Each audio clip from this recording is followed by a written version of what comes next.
Chapter 10. During the entrance a whiff of cold air came into Helene's box, the door opened, and Anatole entered, stooping and trying not to brush against anyone. "Let me introduce my brother to you," said Helene, her eyes shifting uneasily from Natasha to Anatole. Natasha turned her pretty little head toward the elegant young officer and smiled at him over her bare shoulder. Anatole, who was as handsome at close quarters as at a distance, sat down beside her and told her he had long wished to have this happiness ever since the Naryshkins' ball, in fact, at which he had had the well-remembered pleasure of seeing her. Kuragin was much more sensible and simple with women than among men. He talked boldly and naturally. And Natasha was strangely and agreeably struck by the fact that there was nothing formidable in this man about whom there was so much talk. But that on the contrary his smile was most naive, cheerful, and good-natured. Kuragin asked her opinion of the performance and told her how at a previous performance Semenova had fallen down on the stage. "And do you know, Countess," he said, suddenly addressing her as an old, familiar acquaintance, "we are getting up a costume tournament. You ought to take part in it. It will be great fun. We shall all meet at the Kuragins. Please come." "No. Really, said he. While saying this he never removed his smiling eyes from her face, her neck, and her bare arms. Natasha knew for certain that he was enraptured by her. This pleased her, yet his presence made her feel constrained and oppressed. When she was not looking at him she felt that he was looking at her shoulders, and she involuntarily caught his eye so that he should look into hers rather than this.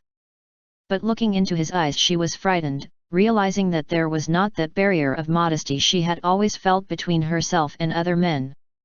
She did not know how it was that within 5 minutes she had come to feel herself terribly near to this man. When she turned away she feared he might seize her from behind by her bare arm and kiss her on the neck. They spoke of most ordinary things, yet she felt that they were closer to one another than she had ever been to any man. Natasha kept turning to Helene and to her father, as if asking what it all meant, but Helene was engaged in conversation with a general and did not answer her look, and her father's eyes said nothing but what they always said. "Having a good time? Well, I'm glad of it." During one of these moments of awkward silence when Anatole's prominent eyes were gazing calmly and fixedly at her, Natasha, to break the silence, asked him how he liked Moscow. She asked the question and blushed. She felt all the time that by talking to him she was doing something improper. Anatole smiled as though to encourage her. "At first I did not like it much, because what makes a town pleasant ce sont les jolies femmes * isn't that so? But now I like it very much indeed," he said, looking at her significantly.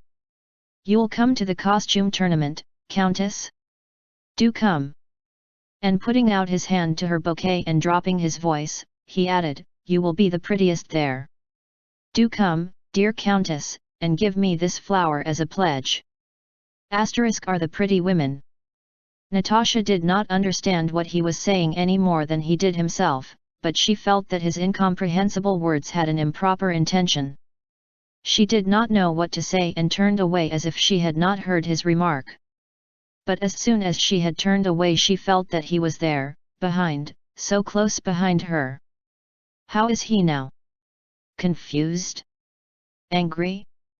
Ought I to put it right? She asked herself, and she could not refrain from turning round. She looked straight into his eyes, and his nearness, self-assurance, and the good-natured tenderness of his smile vanquished her. She smiled just as he was doing, gazing straight into his eyes. And again she felt with horror that no barrier lay between him and her. The curtain rose again. Anatole left the box, serene and gay. Natasha went back to her father in the other box, now quite submissive to the world she found herself in. All that was going on before her now seemed quite natural.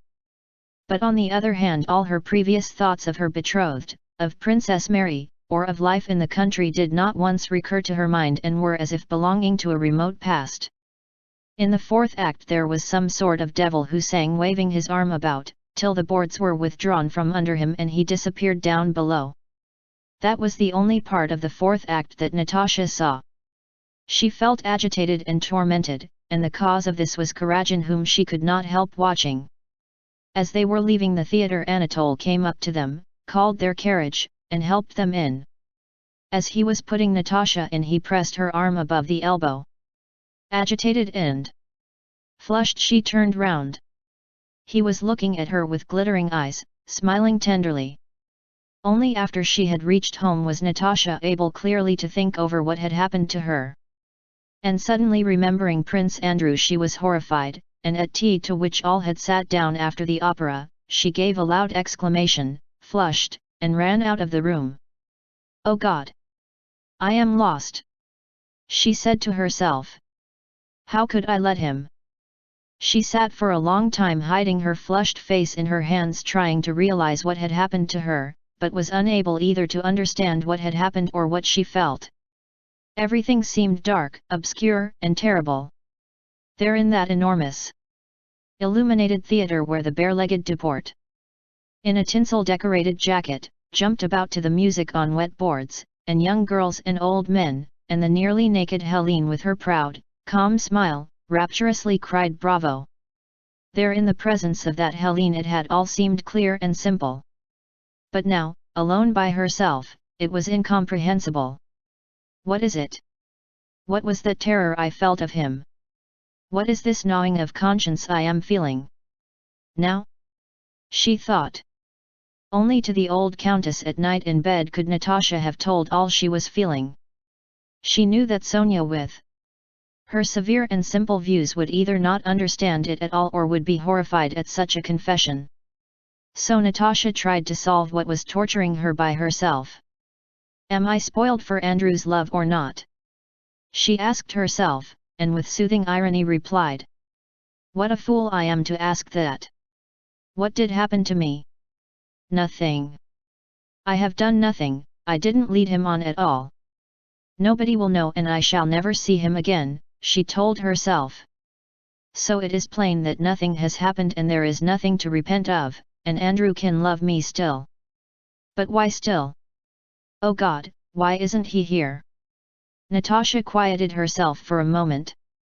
But again some instinct told her that though all this was true, and though nothing had happened, yet the former purity of her love for Prince Andrew had perished.